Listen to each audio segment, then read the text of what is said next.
आज आपण मेमरी पाहणार आहोत.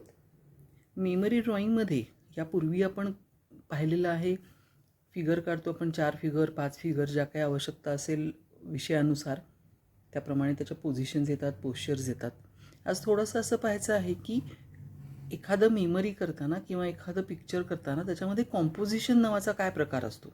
कॉम्पोजिशन करताना काय काय लक्षात घ्यायचं आहे लक्षात घ्या. सुरुवातीला मेमरीला आता मी हे करत असताना तुम्हाला गोष्टी सांगत जाईन. एक छोटासा रेक्टँगल, आता तुम्ही असं विचार करायचं की हे चित्र मी आडवं करणार आहे का, तर आडवा. जर हे चित्र मी उभं करणार असेल तर उभा. छोटा रेक्टँगल काढून घ्यायचा जे प्रपोर्शन आपल्या पेपरचं असेल ते, आणि त्यामध्ये फिगर आपल्याला अरेंज करायच्यात. आज जो मी त्याच्यामध्ये दुसरी गोष्ट, आता मेमरीचं कॉम्पोजिशन करताना जसं फिगर्सचं आपल्याला एक बंधन आहे की कमीत कमी 4 फिगर पाहिजे, तसंच एक अलिखित नियम असा असतो की ओव्हरऑल चित्रामध्ये एक डेप्थ आली पाहिजे, की फोरग्राऊंडचं, मिडल ग्राउंडचं आणि बॅकग्राऊंड ह्या तिन्हीमध्ये फरक दिसला पाहिजे. त्यामुळे सुरुवातीला साधारणपणे एवढं आखून घेतलं. आजचा जो मी तुम्हाला विषय दिलेला आहे तो आहे की घरामध्ये टी व्ही पाहणारं एक कुटुंब, family watching television at home. म्हणजे हे घर आहे, तर याच्यामध्ये थोडक्यात आपल्याला म्हणजे ही डावीकडची भिंत, ही उजवीकडची भिंत, ही मागची भिंत, ही फ्लोअर, सिलिंग दिसत नाही. तुम्हाला असं वाटलं नाही आपल्याला सिलिंग पण घ्यायचं आहे किंवा सर्व भिंती दिसल्या पाहिजेत, तर साधारण तो एक अंदाज करून घ्यायचा आहे की हां, ही डावीकडची, उजवीकडची, मागची भिंत. मग आता ह्याच्यामध्ये तुमचा टी व्ही कुठे येईल, इकडे येईल का, इकडे येईल का, फिगरचे ॲक्शन्स कशा असतील, सिलिंगला काय तुम्ही फॉल सिलिंग दाखवणार आहात का, पंखा दाखवणार आहात का, आणि त्याची गरज आहे का. आता हे जेव्हा आपण असं करतो त्यावेळेला ही छोटी चित्र अशासाठी काढून घ्यायची की त्यातनं आपल्याला अंदाज येतो फिगर किती मोठ्या होणार आहेत, ओव्हरऑल चित्र दिसताना कसं दिसणार आहे, कॉम्पोजिशनमध्ये त्यांचा एकमेकाशी संबंध काय आहे. मी एक 2-3 छोटी छोटी चित्र केलेली आहेत आणि मग ती हळूहळू आपण फायनलमध्ये जाताना डेव्हलप कशी करत जाणार आहोत ते पाहूया. आता इथे मी करताना काय केलं आहे की ही मी पूर्ण लाईन काढलेली होती आधी, आता फक्त मी तुम्हाला डार्क करून दाखवते. ही भिंतीची लाईन आहे उभी, आणि ही इथे मी असा विचार केला आहे की इथे वॉलहंग जो टी व्ही असतो तसा आपण जर दाखवला, इथे सोफा आहे. रफ आहे ड्रॉइंग, हे तुम्ही फक्त तुम्हाला कळण्यापुरतं करायचं आहे आणि इतपतच रफ करायचं आहे, ह्याच्यामध्ये पूर्ण फायनल फिनिशिंग करायची आवश्यकता नाही. आता आपण किमान 4 फिगर असतील, त्यामुळे इथे एखादी फिगर येईल जी अशी बसली असेल, इथे दुसरी फिगर येईल. हे जर का किचनचं दरवाजा असेल तर इथे कुठेतरी आई उभी आहे, आणि मग एखादी फिगर जी फोरग्राऊंडला पाहिजे ती इथे बसलेली आहे. मग कदाचित तुम्ही तिला आजी दाखवलीत मांडी घालून बसलेली, काहीतरी भाजी निवडती आहे, किंवा मुलगा दाखवला तरी चालेल. अशा पद्धतीचा एक कॉम्पोजिशन करू शकतो. याच्यामध्ये दुसरी एक गोष्ट महत्त्वाची घ्यायची की कुठेही चित्र तयार करताना आपण जसं गोल्डन पॉईंट बघितलेला आहे डिझाईनमध्ये, तसं चित्रामध्ये हा चित्राची डावीकडची फिगर असेल तर तिचं जी नजर आहे ती टुवर्ड्स द सेंटर पाहिजे. ही फिगर तर पाठमोरी, त्यामुळे प्रश्न नाही. ओव्हरऑल सगळ्या फिगर्सची जी नजर आहे, कारण त्यांच्या नजरेनुसार आपण, म्हणजे थोडक्यात जर सांगितलं तर तुम्ही इथे जर एखादी फिगर काढलीत आणि तिने काही ती पॉईंट आऊट बाहेर करते, तर ॲटोमॅटिकली हे बघताना तुमची नजर चित्राच्या बाहेर निघून जाते. असं व्हायला नको. हा एक कॉम्पोजिशन करून पाहिलं. तर या चित्रात थोडंसं वेगळं असं करून पाहिलं की मगाशी जे आपण जे घेतलं होतं त्याच्यामध्ये फक्त 2 भिंती आणि जमीन दिसत होती. याच्यामध्ये मी डावीकडची भिंत, ही समोरची भिंत, ही उजवीकडची भिंत. टी व्ही तिकडे जो मगाशी लेफ्टला होता तो आपण इथे, राईटला होता तो आपण इथे लेफ्टला घेतला आहे. मग इथे कुठेतरी जरा चेंज काही करून बघूयात का. तर सोफ्याच्या वेळी समजा इंडियन सिटिंग ठेवलं, इथे एखादी बसलेली फिगर दाखवली, एखादी इथे दाखवली पाय पसरून बसलेली आहे, एखादी मगाशी म्हटलं तसं बसलेली फिगर समोर दाखवली, की इथे नाही दाखवलीत तुम्ही ही किचनच्या दरवाजा जशी मगाशी आई दाखवली ती तशी दाखवली तरी चालेल, आणि एखादी बसलेली फिगर. आता फक्त हे करताना माझ्या लक्षात असं आलं आहे की फिगर्स ठीक आहेत, पण जे मी तुम्हाला नेहमी सांगत असते की चित्रामध्ये फिगर्सचा प्रभाव जास्तीत जास्त असायला पाहिजे.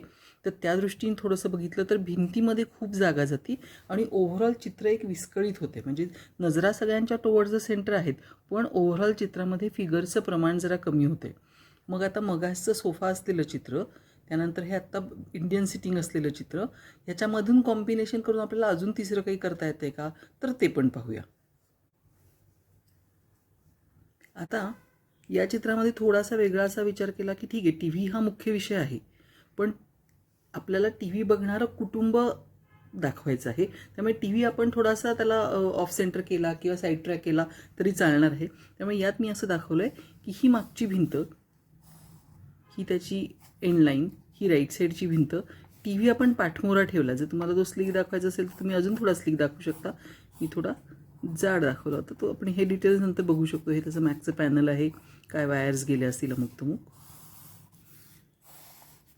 आता इथे जर आपण सोफा घेतला तर एक फिगर आपण इथे दाखवू शकतो की जी सोफ्यावर बसलेली, जी आपली पहिल्या ड्रॉईंगमध्ये होती. म्हणजे हिला थोडं स्लाईट साईडवेज येईल. इथे एक खाली बसलेली फिगर, कारण रिलॅक्स होऊन कुटुंब टी व्ही बघत असेल तर एखादी फिगर आपण असं पुढे पायात पसरून बसलेली आहे. इथे काहीतरी त्याच्या शेजारी खाण्याचं पिण्याचं गोष्टी आहेत. ती जी आपण पहिल्या चित्रामध्ये आजी दाखवली होती की जी पाठमोरी होती, तर तिला पण इथे आपल्याला दाखवता येतील. भाजी निवडताना काहीतरी इथे खाली भांडं आहे एखादं.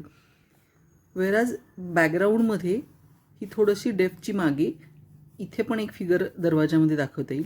आणि जर ही बाहेरच्या हॉलचं चित्र असेल तर इथे कुठेतरी समजा तुम्हाला डायनिंग टेबल दाखवलं तर याच्यावरती बसलेली पण एखादी फिगर घेता येईल.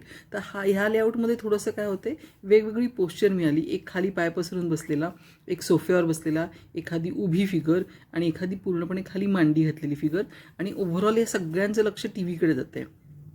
दुसरी गोष्ट, कॉम्पोजिशन हे फक्त डिझाईनलाच असतं अशातला भाग नाही, ते मेमरीतही असावं लागतं. आता मगाशच्या चित्रांच्या तुलनेमध्ये जर तुम्ही हे लक्षात घेतलं, हे चित्र पाहिलं तर आपण पहिल्यांदा जसं गोल्डन पॉईंट आपण बघतो इथे आपल्याला लक्ष जातं सुरुवातीला.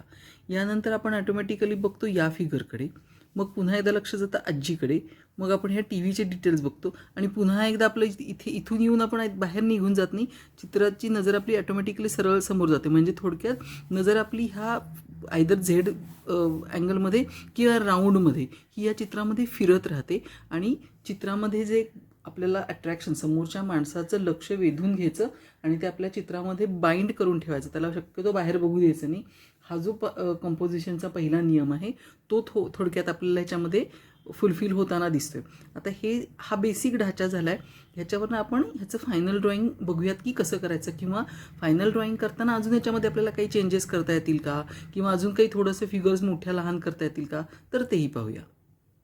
आता आपण जो काही रफ लेआउट घेतला आहे त्याच्यावरनं काही फायनल इथे केलेलं आहे की एक फिगर, म्हणजे फिगरच्या व्हेरिएशनमध्ये किंवा फिगरच्या पोझिशनमध्ये कसं व्हेरिएशन घ्यायचं ते लक्षात घ्या. ही उभी म्हणजे बसलेली फिगर आहे सोफ्यावरती, एखादी मांडी घालून बसलेली, ही त्याच पोझिशनला आहे. पण आता ही पाय पसरून बसलेली, हा थोडा मोठा मुलगा आहे त्याच्यामुळे त्याची त्याप्रमाणे उंची आहे. आता डेप्थ जे मी तुम्हाला म्हणाले त्यासाठी थोडी लांब असलेली, त्यामुळे ही जी फिगर आहे मागची ती थोडी लहान असेल, त्यापेक्षा कम्पॅरेटिव्हली जी पुढे आहे ती थोडी मोठी असेल. डेप्थसाठी इथे थोडंसं काहीतरी मागची रूम जी काय आहे ती दाखवण्याचा प्रयत्न केला आहे. तुम्हाला अगदी वाटलं तर इथे तुम्ही त्यातले थोडे डिटेल्स दाखवू शकता. खूप डिटेल दाखवायची गरज नाही आहे, पण किमान जसं इकडे आहे तसं या बाजूला पण प्लेन भिंतीच्या ऐवजी एकच लाईन दिली उभी, आणि मग आयदर मग गॅलरी असेल किंवा पलीकडची रूम असेल एखादी, तर असं थोडंसं ही लाईन तुम्ही सरळ नेलीत तरी चालेल. फक्त एक लक्षात घ्या, खूप लाईन्सनी तुमचाही गोंधळ करू नका. ह्याच्यामुळे थोडंसं ही आतमध्ये जाणारा रस्ता आहे. मग आता भिंतीवरचे जे काही डिटेल्स असतील तिथे तुम्ही एखादं कॅलेंडर देऊ शकता किंवा एखादं ती म्युरल्स वगैरे असतात तशा टाईपचं काहीतरी देऊ शकता की जेणेकरून तो फील येईल की तुम्ही निरीक्षण केलेलं आहे आणि त्याच्यामध्ये तुम्हाला काहीतरी वेगळं दाखवायचं आहे. आता हे डायनिंग टेबल आहे, इथे एखादं दुसरं घड्याळ देऊ शकता भिंतीवरती. या पद्धतीने लेआउट करायचं आहे. आता ह्याच्यामध्ये सुद्धा अजून बारीक सारीक काय करता येईल, तर ह्या बाजूला इथे फिगर बसली आहे, इथे कुठेतरी टिपॉय असेल, समजा त्याची अडचण वाटली किंवा तर तो स्किप करा. अगदी जसेच असेल तसं करायची आवश्यकता नाही, पण कमीत कमी हॉलमध्ये तुम्ही ज्या गोष्टी पाहता त्या तुम्ही व्यवस्थित लक्षात ठेवल्यात आणि त्या पाहून काढल्यात किंवा त्याचं तुम्हाला स्मरण आहे हे आपल्या या मेमरी ड्रॉईंगमध्ये दाखवायचं असतं. त्या पद्धतीने हे ड्रॉईंग कंप्लीट करा.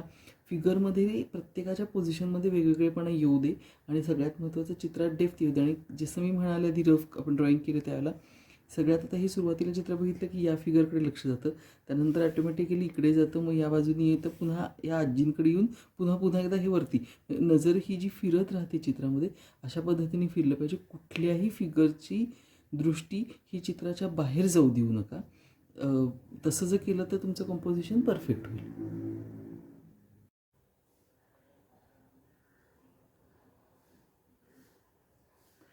आता याप्रमाणे आपण जसं ठरवलं तर तशा फिगर्स सगळ्या कंप्लीट झालेल्या आहेत, त्याचं आउटलाईन करून झालीत. आता ही कलरिंग करून घ्यायचं आहे.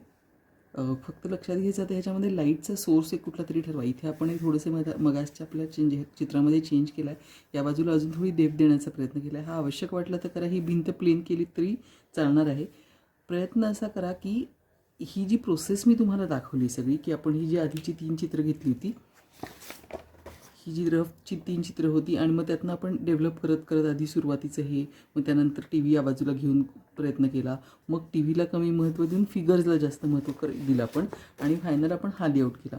तर अशा पद्धतीने या प्रोसेस थ्रू जाण्याचा प्रयत्न करा. शक्यतो हे ॲज इट इज कॉपी करू नका, कारण प्रत्येकाला आपल्या आपल्या स्मरणशक्तीनुसार कल्पनेनुसार वेगवेगळे लेआउट सुचणार आहेत.